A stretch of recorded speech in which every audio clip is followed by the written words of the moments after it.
Hope you all had a great holiday weekend, but the grind resumes anew here. It's a Tuesday here, a Hero RB Tuesday here on Splash Play. Of course, digging into stream draft number 86 for me on the year. Another Best Ball Mania draft. Saturday, we hit the world of drafters. Had a good time on there. But today, I'm already in a draft room in a Best Ball Mania. And I have been dying all weekend, guys. Basically, finished that stream on Saturday, did a little working out, played some basketball outside. Then I got hit with a flu and felt like ass. I've been hacking up a lung, dying with a fever and chills all weekend. But of course, the game continues on here. Splash Play continues on. And another draft continues on here as the circus is in town today. The Pete Overzet, P.T. Barnum level circus is in town with all the clowns, all the elephants, all the show that people want to see. But of course, we do the work here every day, Monday to Friday. I guess now Monday to Saturday at 11 a.m. We're going to do our best we can to put up a good draft in this room that is not full of regulars today, which does happen again. I feel like whenever Pete's stream goes on, everybody's watching that stream, dying to get in his draft rooms with Sean Siegel, with Pat Corrine, and whoever's doing the third hour with him today.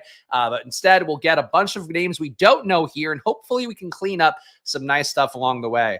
Shout out to our guy Bindles, who did have a nice stream on Friday with the aforementioned Pete Overzets. Check that one out. I got Jeff here, 3 streams going on right now. Everyone wants to stream their drafts right now. Look, that's the competition. At the end of the day, the views are the views on days where everybody else is streaming, but I'm doing the drafts every day here, and nobody else can take that away from me, of course, here on Splash Play. Picking the 10 hole in this one, and we'll see what we do in this room. Curious to see if we see an RB heavier room. Curious to see if we see guys sniping left and right. A lot of options out there to ruin the day today. We're going to keep ourselves hopefully optimistic, bright-eyed, bushy-tailed. Shout out to Ben. Shout out to all you guys watching live. I appreciate it whether you're watching live or after the fact. Again, I get people are going to want to watch other content. Again, especially when Pete has great names on his stream. People are going to watch that as well. So no harm, no foul there. We're going to keep doing the work here on Splash Play no matter what. And hopefully not hacking up along. I feel like in particular, like, hey, if I'm doing one of my normal streams, if I'm full go, if I'm 100% going up against anybody, I'm happy to do it, even if I do get my dick kicked in view-wise. But when I'm sick and I feel like ass and also getting my dick kicked in view-wise, it's a tough combo. So your likes and subscribes will carry me further than they ever thought possible here today. Brees Hall goes at 5. Jefferson and Monross. We're not seeing any screaming values pushed back my way. So we'll see what happens here. I got Jeff back in America. Glad to hear that. Hopefully your American credit cards work. Subscribe to the channel, Jeff. No, shout out to Jeff here, who's been in Africa for, I think, the last month and a half, 2 months. I don't know your exact schedule, Jeff, but close to that. All right, so you can see my ranks here. We're being sorted by that. ADP is not too far off, besides the fact that I do bump Garrett Wilson down in every possible way. A.J. Brown just never fills me with the most joy to take.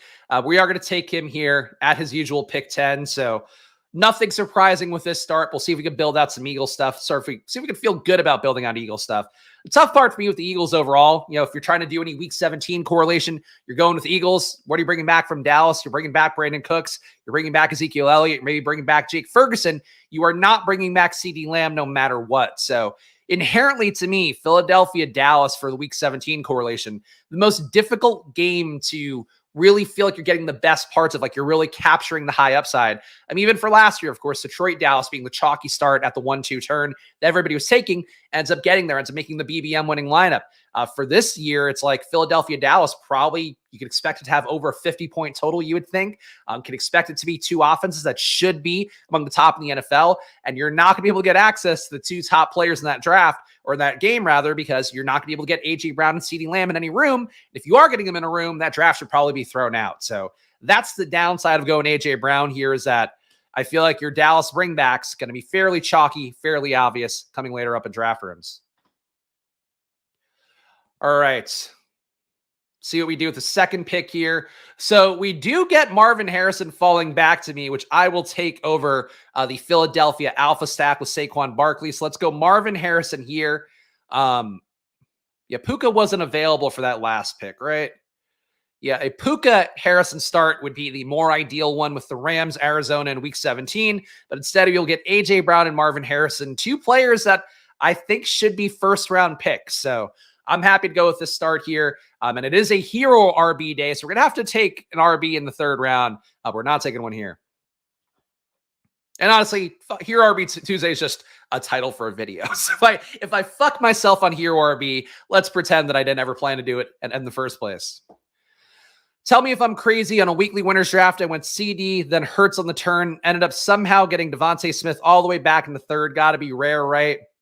Yeah, I think that's a bad move. I think that's obviously you're kind of throwing ADPs out the window, but I would say that kind of reminds me more so of taking Lamar and Mark Andrews last year, where they didn't align perfectly in terms of the board, so people weren't getting that combo naturally. So if you went up and reached for Lamar and Andrews, it would have looked a little bit better. Obviously, Andrews gets hurt, so he doesn't end up paying off in a way that you could have said, hey, this was a play that actually ended up winning somebody at BBM.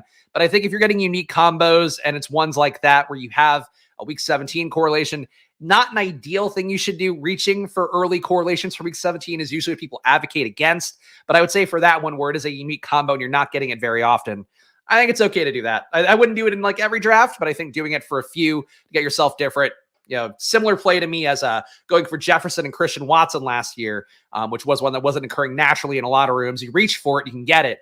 I think that's an okay thing to do sometimes, but you want to be careful to not do it too often, especially because you run the risk that maybe the ADPs level out and people are able to get, Hurts and Devontae and CD more naturally at a certain point in BBM cycle, which is certainly possible with drafting right now and end of May. But I think still, to take the shot here and there, but you have to cover your ass about the long term and how that could work out.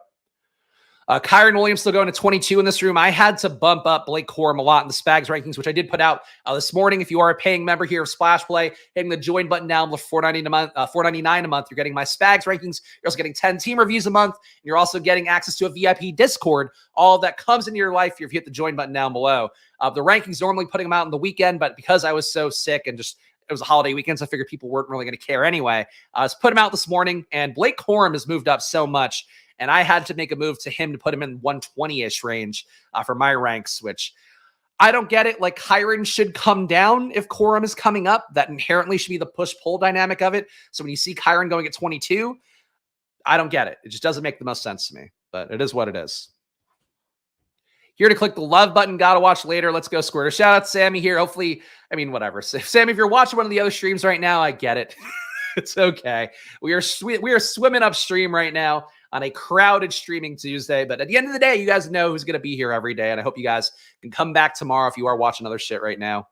And Squirt Squad indeed for our guy Meatwad. Shout out to all the chat. Appreciate you guys being here. It's like grit through, hacking up a lung. Nothing worse in the world to me than being sick in the summer. And I was actually joking about it on the Dog Pound stream last Wednesday because he's got a 1-year-old, I believe. Pat, who's a fancy Dog Pound. He's got a 1-year-old, so he's going through that first wave of you're catching everything from your kid in daycare or wherever your kids go, and that just picks up every illness. I made a joke like, I'm going to catch it through the screen.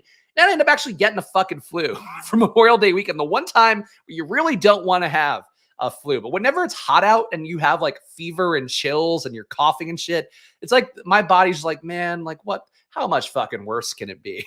Like the most depressing feeling is being sick in the summer, whether you're a kid or you're somebody who's fucking steadily cresting towards 40 like I am. Nothing worse than being sick in the summer.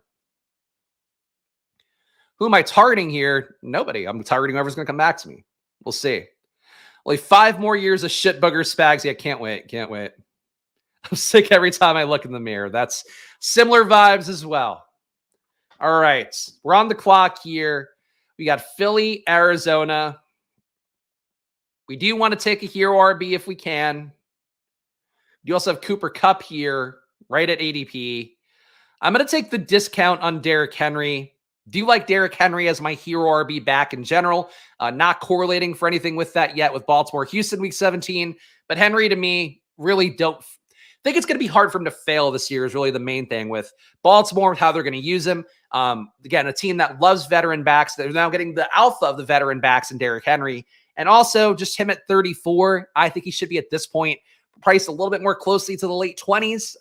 I don't know. I think he's going to get there over the course of the summer. He's not there right now. So Derrick Henry at pick 34, a quality pick for me. Would have hoped that we could get Cooper Kupp on the way back. We didn't get that one. So that's the down here. We passed up a week 17 correlation for a better running back situation. It is what it is. There you go. Sammy, watching everybody. Appreciate that. Bindles and Tyler getting lumped in with all the luminaries out there doing some great streams for themselves. I think Tyler even did one on Memorial Day. So shout out to Tyler and Tom Strachan over at the Fantasy Sanctuary. Oh, God. Chowderhound going extreme 0 RB to start. See if he keeps that up. I've got a couple different plays here that I could make. Could take Jalen Hurts with our correlation with A.J. Brown. He is still on the board.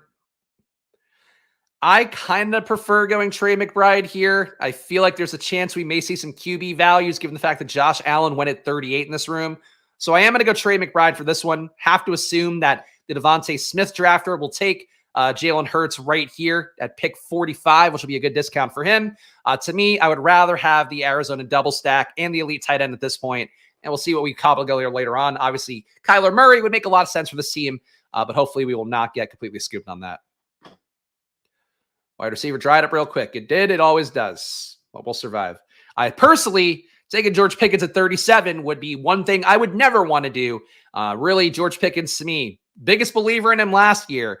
Now, what are we hoping for? We're hoping for him to be the Drake London and this Arthur Smith offense being imported in. I am not seeing it. I also have, there we go. Jalen Hurts goes at 43 to this guy with Saquon. So unfortunately, the Devontae drafter does not get him back. Pickens at 37, I think to me is unfortunately like Christian Watson at that range last year. Watson got hurt, so that's the bailout. But I would say that, for Watson last year, I think he could have paid off that ADP if he were full go. And also if he had worked as a QB the entire offseason like Romeo Doubs did. Instead, Watson was not showing up to do workouts with Jordan Love. Jordan Love instead struck that rapport with Romeo Doubs early, which ended up hurting Watson as it took him a while to get up to speed. He was also hurt, obviously, the first month of that season, coming back from the hamstring issues. With Pickens, the issue is, so number one, he hasn't worked out with Russell Wilson outside of organized team activities. So Russell Wilson has flown out. Van Jefferson has flown out. Roman Wilson has flown out. Calvin Austin has flown out. Pat Freiermuth to private workouts with Russell Wilson. Pickens is not doing that. So that's going to put him behind the 8 ball a little bit in terms of finding that chemistry. Early reports out of Pittsburgh are that Russ is really leaning on Freiermuth as his safety blankie overall. So you're not hearing the great reports on Pickens so far. Second part of it is that Pickens, again, the hope is that he's going to take a leap this year, but he's getting a situation where we were drafting Drake London last year, I guess in the 40s for some points, in the 50s for some points. He doesn't even come close to paying off that ADP. So if you're seeing Pickens up into the 30s, I believe in the talent a bunch. I was caping for Pickens a lot here and kept all the receipts of people who were last year thinking that he's just a 9 route guy, just a seam route guy, guy's only going to get the ball downfield. I strongly disagree. I think Pickens is incredibly talented, but I think there is a mercurial part to him that is not being accounted into his ADP, and frankly, not doing the work with Russ, not building that early rapport, going into an Arthur Smith offense. A lot of things to me that should make you not steam Pickens up. So if he's going to go here, if he's going to go around where Higgins and Cooper went in this draft, great. If he's going to go at 37, I might not have a share of Pickens, is how I feel about that. And again, this is for me, really love Pickens so much last year, even with Deontay Johnson being there. Now Deontay is not there, but you're just going to see less target share, less dropbacks overall, less opportunity for a guy like Pickens. And if he's not going to do the work, he's not going to go out of his way to build the connection with a QB who is locked into being the starter, I just don't think it's a great thing for him. To have a guy at pick 37, he has to hit that ground running from week 1 to pay off. And I just don't think Pickens has that in the bag right now. Why do the work with Russ when Fields going to play more? I mean, he's not going to play more because he's not going to play the first 8 games no matter what. And again, I think that's one of the worst takes right now going around, given that Pittsburgh has made it very clear, including directly leaking things to their local Pittsburgh athletic reporter about how they needed a veteran team presence there, how they need somebody who can keep the young guys in line like a Russ. It's not going to happen with Fields. Fields is anarchy compared to a guy like Russ. We have a 0-1-2-1 here. Bets on Philadelphia, bets on Arizona, bets on Baltimore. So nothing here that we need to go out of our way to get necessarily. I do like Keenan Allen enough. A few picks after ADP. We'll take the shot on him. So Keenan Allen will be our third receiver off the board. Team so far, Derrick Henry, A.J. Brown, Marvin Harrison Jr., of course, and Keenan Allen at wide receiver, and a tight end, Trey McBride. Was joking. You better make that clear, Ben, because there's a lot of people out there that really do think that Justin Fields is going to win this job. And I really think it's one of that and the Travis Etienne thing, like two very large signals coming from the team, coming from the beat reporters, coming from everybody who is around the team. And people just go, la, la, la, la, la. I don't want to hear it. I don't want to hear it. Justin Fields is going to win me week 17. It's like, we have, and I think that's still entirely possible, but it's like a very narrow outcome that people are playing like it's like a likelihood. And I think that's one of the biggest mistakes that people make in basketball, especially when it becomes like this hive-mindy thing. Like ATN in this room goes at 45. I think that's a better price tag for him. ATN's still at a top 40 ADP right now because people don't want to listen to the fact you're like, oh, Bigsby sucks. They said this last year. It's like, you don't take away from the fact that the team has said now for 2 straight years they want to give this running back less work, and now they added another guy in Keelan Williams as well. So I don't know. A couple things here that I would point out that I think the public is really believing a little bit too much, and that includes the Fields thing. 0-1-3-1 here. So nothing correlation wise. That's the most exciting. Could do Chicago double, which guess we'll scoop the slight discount on Worthy here.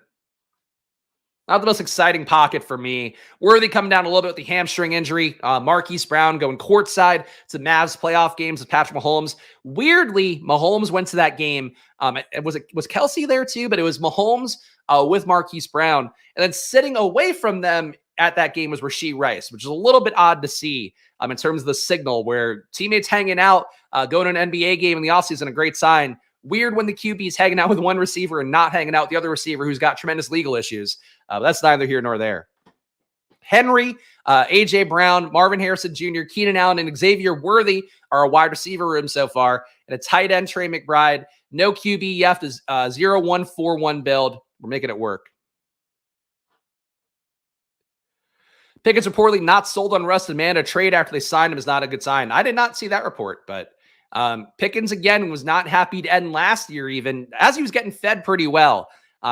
Pickens is a keg of dynamite right now, I think, really, in that offense. And if he's getting the Drake London treatment in that offense, I'll tell you what, Pickens is not going to go quietly into the night with that either. I've made the case against Pickens here today at that ADP. And it sucks because, I really think Pickens is tremendously talented.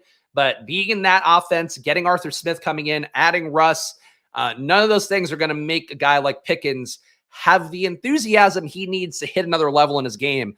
He's still tremendously talented, still one of the best contested catch guys in the league. But I think if you're taking him top 40, I don't even like him at his current ADP. Top 40 is an egregious ADP to me. But I've said enough there. Mike Tomlin hates dynamic QB play, plus Fields does kind of suck from a real football perspective. The one thing you'd say for Fields, if you were being played the smart way by a conservative team, is you probably have him run the ball 10 times a game. He's probably dropping back to pass 15 to 20. So, you're limiting the potential risk for him that you would have in terms of the bad side of his play. And then by running the ball, he's going to theoretically, give you some safe plays, some big chunk plays without the risk of even, a turnover necessarily. Fields can obviously fumble, but on expectation, he's going to fumble running the ball. So I'd say for Fields, there's a way you could play him. You could play the Greg Roman style QB play where you have the QB running a good amount, having designed runs. There's a way to make safe QB play happen. But I think with what this team did last year, how they kind of fell apart, and again, what the signal was, you could go, I would encourage you to read Mark Kabuli's articles from The Athletic. There's some times where you read an article, and this might be the journalist in me. I did go to PR, did major in PR at USC, took a bunch of journalism classes, and do tend to care more as a content creator, even back in my Barstool days, cared about sourcing things. I care about all that. There's sometimes where you read reporters, you could tell when the reporter is talking out of their ass, or, the beat reporter, you talk when they're talking out their ass. You could tell when they're talking about things that they believe that aren't team takes. And then you can tell when there's shit that they're being sourced on. They're speaking with a degree of authority that they wouldn't have normally. I would say if you read any of the Steelers stuff coming out this year, clearly Kabuli's got team sources feeding him stuff, and they've been very abundantly clear about Russ starting and being the guy who's going to start all year. So I think that that's something there where, if you read the tea leaves about Pickens and then you read the tea leaves about Russ, those two things might come to loggerheads pretty fast. But we'll see. Russ, to his credit, probably gave Cortland Sutton his best season in a few years. So maybe there's a shot for Pickens to hit that I'm not seeing, but at that ADP, I just don't want to know. I don't know. Najee and Pickens, I wish. Then I could have no Najee comfortably. All right, so we're on the clock here. Pick 82. Kyler's on the board. We could try to kick him around. This guy Nader seems like a bit of a wild card that I don't trust very much here. I'm going to take Kyler a little bit after ADP. Not going to try to squeeze more value out of him, and we'll see what we get on the way back. So 1-1-4-1. We've completed our Arizona double. No bringbacks yet from the Rams. Might be tough to find a bringback we really like from the Rams. We'll figure it out.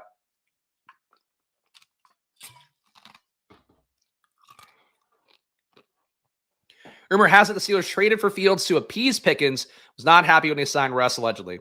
We'll see.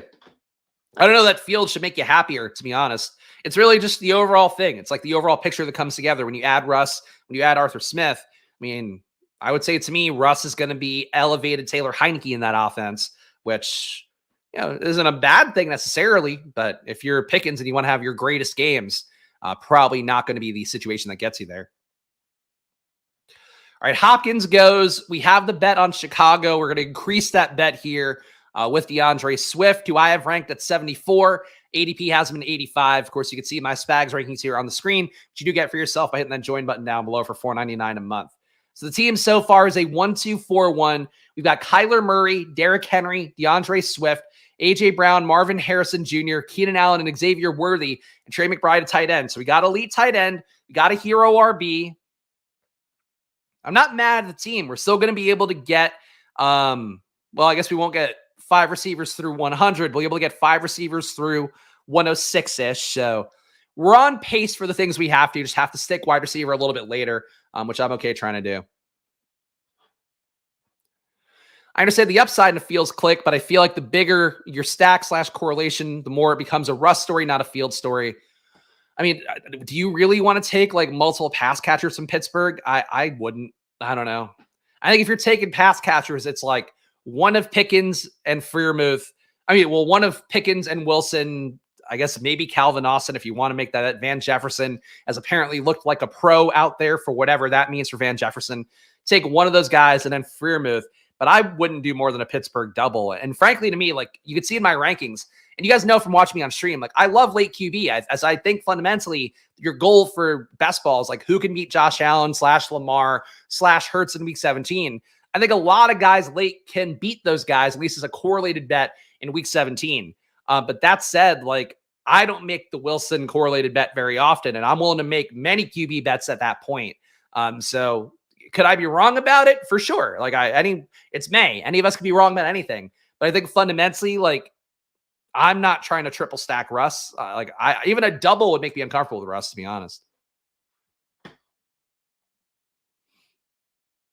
Makes sense for a Colby Parkinson last round build. Yeah, we'll see. We'll see. Demarcus Robinson would honestly be more appealing to me in this kind of build, but we'll see. Van Jefferson looking like a pro, dominating those wide receiver run blocking reps. That's true. He's basically doing the Allen Robinson role where you're out there running a bunch of routes, but you're really playing because you're just a good blocker. And that's basically it. Rashee Rice down to 95 in draft rooms. Romeo Doubs at 94 is a pretty egregious reach. I think he's normally got a 112 ADP on him from what I remember from looking at my rankings this morning. So Doubs at 94, I don't get why you do that. Some weird picks in this room, to be honest, but it's okay. Doesn't affect me. Who are they going to throw to? The RBs? I mean, they're going to throw to Freiermuth. They're going to throw to Pickens 4 to 7 times a game. It doesn't have to be like they have nobody to throw to. Like it could just be that everybody gets less targets overall. So you talk about, let's say 6 per game to Pickens, 4 per game to Roman Wilson. So we're talking 10. 4 to 5 per game. Let's say 5 for Freiermuth. That's 15. We're then talking then another 6 targets out there to hit the amount of dropbacks you would expect. And how many dropbacks per game did Atlanta have last year? Let's look at Heineke. Heineke had 31 dropbacks, 27 attempts per game. So you're basically talking like with RB targets and those ones that I just gave you in the receiver core, that's the entire haul if you're throwing 27 times a game. If you're throwing 27 times a game, which who's to say that they will? I don't have that faith they're going to throw 25 plus times a game. How many times did Russ throw last year? Your Russ had 35 dropbacks per game, 30 attempts. I think it comes down to like 25-ish.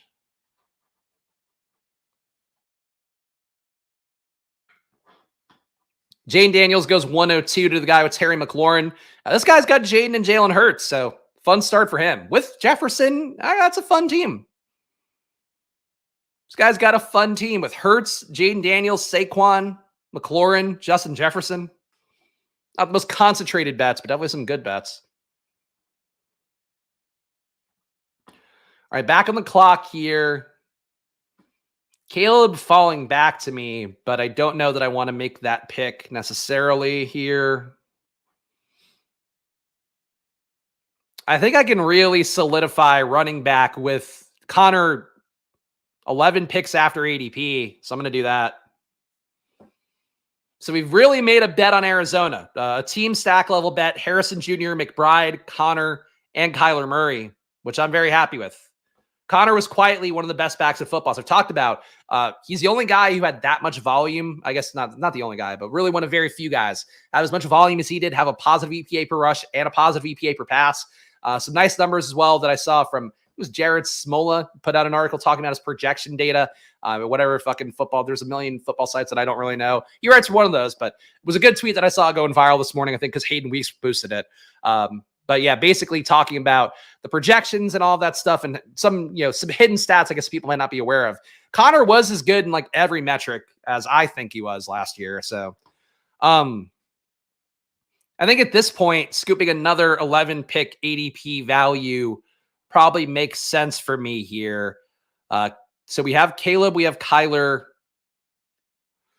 I mean, I could really feel good at running back, but I don't think Caleb can continue to fall. So Caleb, let's scoop him up here.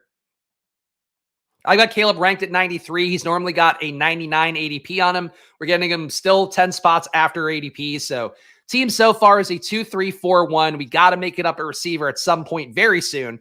We got Kyler Murray, Caleb Williams, Derrick Henry, DeAndre Swift, James Conner here. So correlated bets at running back for Chicago, correlated bets for Arizona as well. Wide receiver, we have A.J. Brown, Marvin Harrison Jr., Keenan Allen, Xavier Worthy, and we have Trey McBride. So we're live to take a Pittsburgh guy for a mini stack of week 17 for KC. We're live to take a Demarcus Robinson, Colby Parkinson, Blake Corum for an Arizona bring back. Got some flexibility here. I'm not worried about receiver yet. Would rather have all my star receivers early if I can. But in this kind of build where we made some deviations, I think this 4 receiver base we can work off of and probably get to 8 or 9 receivers in this room. As many double-digit gaps in rank versus ADP are you scrolling down more? I'm trying to be aware of my discrepancies and still taking the guys at their ADP. I actually did make a point about that, I think, in one of the blurbs I updated as well. Like, I'm not moving down Anthony Richardson and CJ Stroud, even though they're coming down in ADP. Because to me, fundamentally, they're the same bet as Lamar. Like, they're going to be a little bit less secure. They don't have the brand name that Lamar has, being a star fantasy player, for multiple years in a row, being an MVP and all of that. But I think fundamentally, the fantasy bet's the same. But I don't want to back off of guys necessarily unless I think that there is a reason why you should be taking them later. So Troy Franklin, I did bump down a little bit because of the fact you just get him for cheaper. I don't want to put him at, like, let's say 149 when you could reliably get him at 160. For CJ Stroud, for AR, like, if I'm going to take those guys where my 80 or where I would put the ADP at, those guys would be going around this range. I would rather have AR and Stroud than ATN, than Jacobs, than Andrews, than Pacheco, than Higgins, than, like, I'd rather have those guys more than everybody else that comes after him. So I keep the market price there for me, even though, like, it's your job to kind of work off of that and figure out, can I get this guy as a discount? So that's the best way to explain it. I think rankings, honestly, are kind of tough overall because, like, everybody's approach is different, where I know for the legendary upside guys, like, they're doing it based off of, like, the ceiling versus the potential, or the floor versus the potential ceiling they could hit, with the Sortino thing or whatever they're using this year. For, like, ETR, it's just like a pure 1v1 projection rank. So, like, all the ranks are kind of different. I think as long as you're explaining what the point is, it's going to help. But yeah, like, to me, I would be comfortable for myself drafting off of ranks, but, like, I wouldn't want to, like, go auto mode and just go airplane mode and let the ranks decide everything in a draft, because then you're going to end up with weird teams. Especially when you get to like 180, where like I put all my QBs in a row then, because at that point it's like we just have to make a bet on a late QB. Obviously ADP wise, like those guys move around, but to me, like Will Levis to Bryce Young, almost like that tier should be in a 15 pick range almost. Shout out Tyler here, gifted a membership. Whoever got that one, I can't see it on the StreamYard version, but I hope you thank Tyler accordingly, and you go watch Fantasy Sanctuary and all of Tyler's streams with Tom Strachan to make up for that beautiful gift. But thank you to Tyler for that one. Zeke goes 128. So we do have Blake Corum a line here. Really think that Marshawn Lloyd's the better play overall, but we want to get a bring back for Arizona. And we still feel confident that we can stick our landing at receiver, even if I take Blake Corum here. So we're going to get our bring back with Blake Corum. Are we done at running back? We got to get one more running back, I think. But could make a case we could be done at running back. 2-4-4-1 build. We'll wait to see what these guys do with their picks. I'm impressed that I've only coughed once on stream so far. It is fucking, it is a hellscape for me to not die on stream. Freemuth at 132. This guy reaching for the Steelers stack might be one of the least favorite drafts I've seen occur. By Naders in the 12 hole. Tyler Claus strikes again with a K at that. The evil Santa Claus. 2-4-4-1 build. Good pocket for honestly whatever I want to do here. Running back becoming a bit of a cliff of fall off here. I mean, this is a nice discount for Palmer. But Lloyd might be the best pick. Oh, this is a tough call for me. I'm going to take Josh Palmer. Doesn't excite me very much. And I do feel like I could have been done at running back fully if I took Marshawn Lloyd there. But Palmer, 13 picks after ADP when I don't have a wide receiver 5. I think Palmer is a pretty decent wide receiver 5. So the team so far is a 2-4-5-1. Correlation could be better for sure. We have I guess the week 17 correlation could be better for sure. We have Kyler Murray and Caleb Williams at QB. Running back, we have Derrick Henry, DeAndre Swift, James Conner, Blake Corum. At wide receiver, we have A.J. Brown, Marvin Harrison Jr., Keenan Allen, Xavier Worthy, and Josh Palmer. And at tight end, our elite tight end with Trey McBride, who I have ranked higher than market. I think he should be ranked around 39, but he's got a 44 ADP on him. So we scoop pretty big values on Connor, pretty big value on Caleb, decent value on Kyler, pretty big value on Palmer, decent values on Worthy and Allen, and technically a decent value on Harrison. This team might be sneakily a little bit unique by just the crush of value that I got, along with reaching for guys like McBride at a spot they normally wouldn't go. I don't know that I'm like creaming myself over this team, but I think it's a little bit more unique than it might seem. Roman and Pickens both can't get 15 targets a game. I mean, I agree. Pickens really shouldn't even be a 10 target a game guy. He's got more potential to do it, I think, than Roman Wilson does.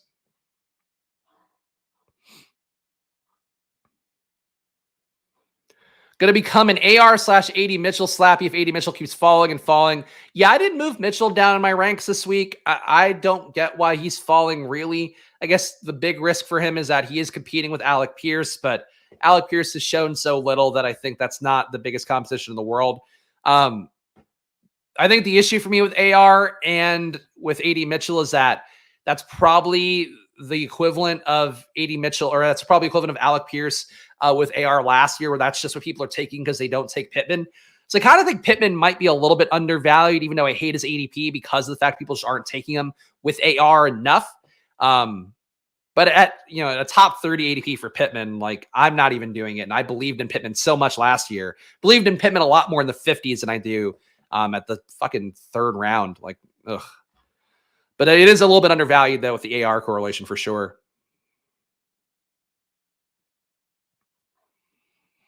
Everyone in Michigan got a few targets, but none of them also were big target earners per route, which, like, you could have low volume, but you earn targets per route at a high rate. Like, you would still do that no matter what offense you're in. And none of those guys really earn targets at a high rate either. And so I don't know. Roman Wilson to me is like, he's really just another version of Calvin Austin in that offense where he shouldn't get a lot of targets, but maybe has the occasional big explosive play. It's a weird team and that they're bringing into Pittsburgh overall. Like, no possession guy really, besides Freiermuth in that offense, which, you know, for an Arthur Smith kind of team, a possession guy, probably the most valuable guy, and they just don't really have one. Would have been open to Kmet on the way back, but he goes to this guy with no tight ends. An uncorrelated Cole Kmet bet doesn't do a whole lot for me, but did for that guy.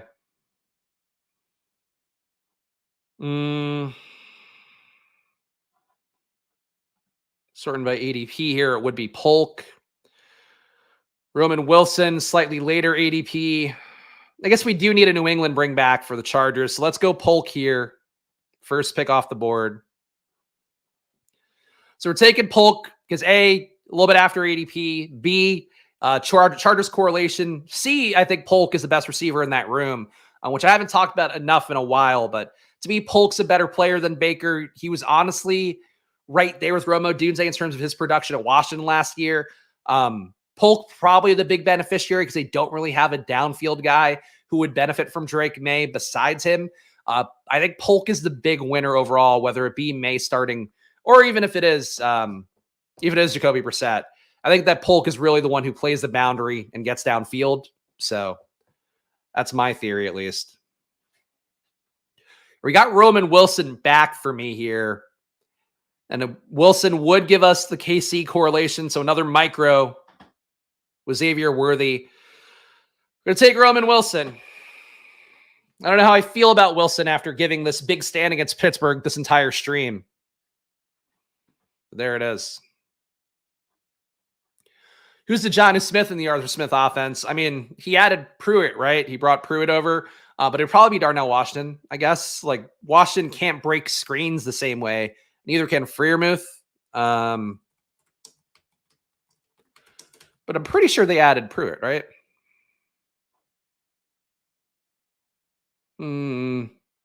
Yeah, they have. Yeah, their tight end room right now is Freiermuth, Darnell, Connor Hayward's still there, and McCole Pruitt's the tight end 4, who probably does get a little bit of a boost just from Arthur Smith knowing him. I wouldn't draft. Obviously, I barely want to draft Freiermuth. I certainly wouldn't draft McCole Pruitt. But that's your guy you would look at for sure. He does love McCole Pruitt. Get someone who loves you like that. He loves anybody who's not the top tight end.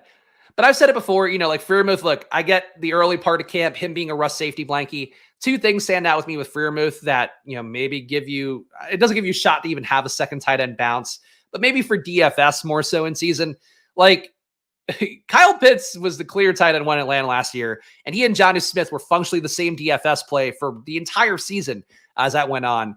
I would guess that for Pittsburgh, like, Freiermuth has a bigger lead than Pitts had over guys like Jonnu Smith last year, but it does hurt you enough that Arthur Smith's going to run 12 personnel and just be willing to throw some bullshit plays to tight ends that are not the starter. But not enough to draft a guy for sure. Any non-starting wide receiver on the Falcons is now on the Steelers. Sure. The fact that everyone is shouting out names of randoms sparingly coming into fantasy relevance should tell you just how inconsistent Pittsburgh's top players will be this year. Bums me out. I do love Pickett's talent. Just wish that he were Mike Evans in Tampa Bay. Wish that he were DK Metcalf in Seattle. Wish that he were anywhere with hope, really. Wish that he were on Washington and I could talk myself into Jaden being the best player to bring out his upside. I hate having to cape against Pickens this year. I really do. Just love him as a player, but he doesn't seem like the best locker room guy. And then you add in the fact that this is going to like test his patience a lot. And last year really tested his patience. So 3 years in a row of testing your young guy coming in's patience is not really where you want a guy to be.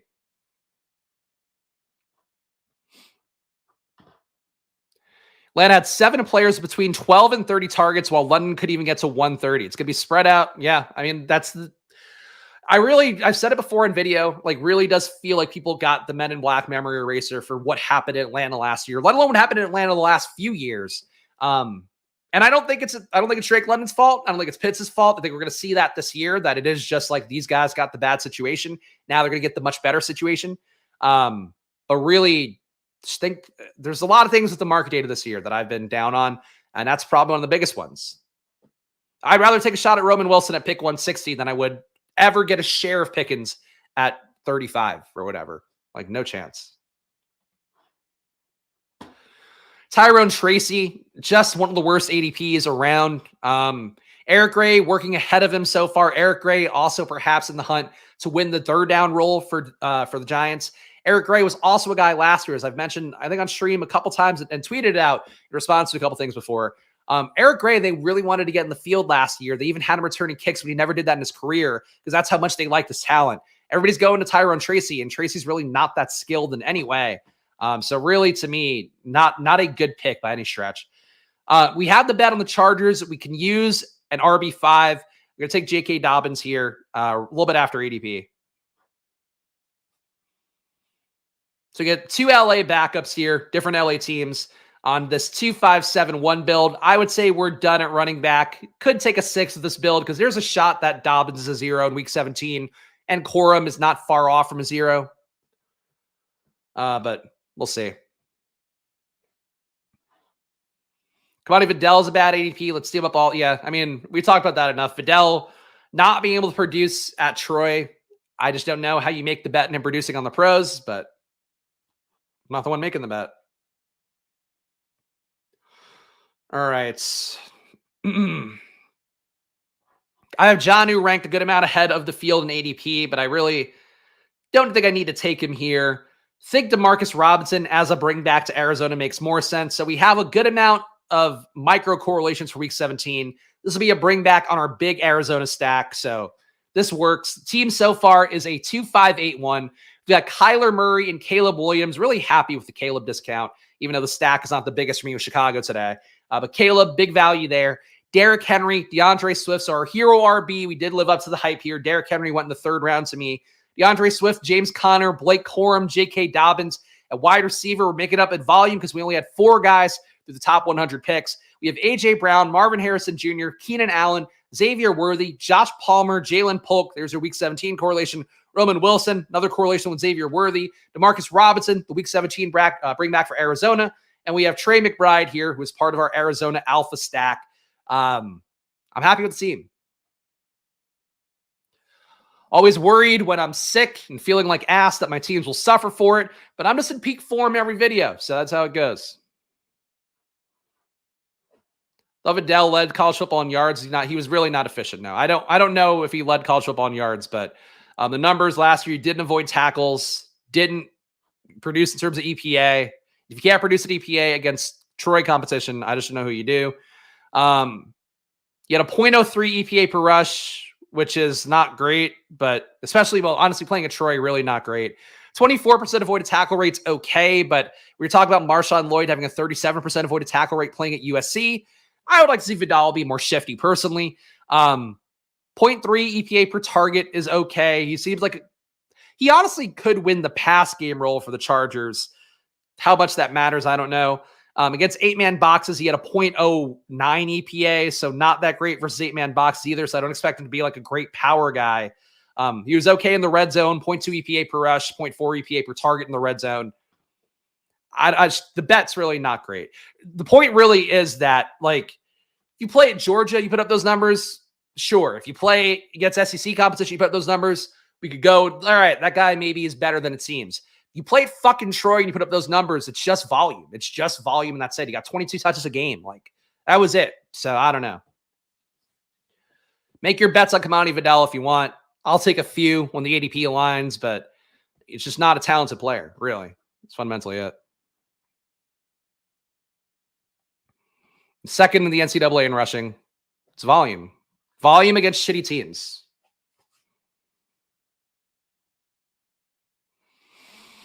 Favorite 17, 18 round non-rookie RBs, please. There really aren't a lot. I would say Keaton Mitchell, if you have a room that could absorb 8 weeks of non-production at a minimum. Estime, still, I guess he's a rookie, so that wouldn't be it.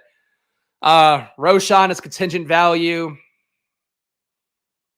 Justice Hills looked good in camp for them. He probably gets the Keaton Mitchell role until Keaton Mitchell can take his role back. Rasheen Ali is not that kind of back as those guys. Those are probably your bets. Evan Hull. Ugh. Evan Hull contingent value. Foreman, I would say he's the inverse of Keaton Mitchell. Foreman's a guy where if you don't have great production the first 4 to 6 weeks of the season, then you take Foreman because he's probably going to produce until Nick Chubb comes back in.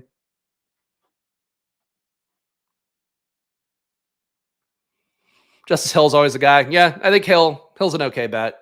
I would worry that he gets scooped by Keaton Mitchell once Keaton Mitchell can go, but you have the shot that Keaton Mitchell never goes, I guess. We got 2 more picks coming up in the 200s. I haven't pandered at all because, again, I'm sick and I just fucking forget to do everything I'm supposed to do here. So please hit the like button, subscribe, do all of that. Of course, Splash Play on that march to 4K subs. We're competing against everybody streaming in the world today, but it doesn't matter because we do drafts every day, Monday to Saturday now at 11 a.m. every day, including our drafters special on Saturday. So check it out. And of course, subscribe here. All of your comments, all your engagements mean a lot for me because I'm a sole proprietor here trying to make it work in the most competitive best ball landscape. It's only going to get more competitive as we head into the summer and all the Johnny-come-latelys start doing more as well. But of course, you guys know, been here every day doing the work since January, and that continues on here on Splash Play. And of course, Underdog as well. Promo code SPLASH on there, up to $250 in bonus cash if you want to play on there. And I'll give the plug to drafters too. Really do think it was a fun draft on Saturday, and I am going to probably get more like 30 entries in on drafters this year, not including the ones I do on stream. But check out drafters as well. Promo code SPLASH on there. $100 deposit match, and some really nice perks as well if you're doing their $15 tournament, including free entries coming out the wazoo. So check that out for yourself. Thought we'd get Isaiah Likely back for a free tight end who correlated a little bit with us. Not going to get that. I personally prefer Davis Allen to Colby Parkinson, but Colby's got the bigger deal. I'm going to take Chig for one of these picks just to give me a second tight end with a little bit more floor. I want to root for Jatavian Sanders more. Feel like there have not been any good reports for him coming out of camp so far. Better reports for Ian Thomas coming out of camp. Now, does that matter? Probably not. But like, you do want to start to see some early signal if you're going to keep buying guys right now. And Sinnett's had good signal. Guys like Luke McCaffrey have had good signal. I have not seen good signal so far from any reports about Jatavian Sanders. So I'm going to dial down my exposure a little bit until we get to July on him. Just don't want him to be my fallback every time I'm dead in the water at tight end personally. Gerald, I don't see it for Gerald Everett. I think at best you're getting Robert Tonyan there. I get the correlation. Not a crazy thing.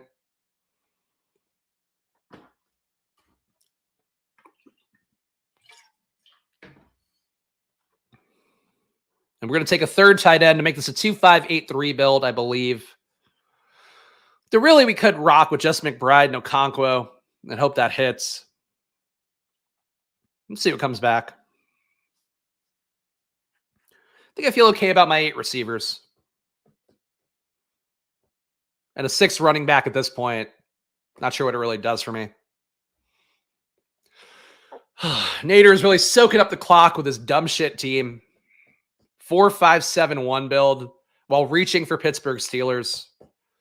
Oof. So he didn't even take a second tight end. Okay. That's certainly a decision for him, if nothing else. Okay. Sanders still here. Mayer doesn't correlate with anything. God, this is just a bad spot to take a tight end. Let's take a share of Parkinson. If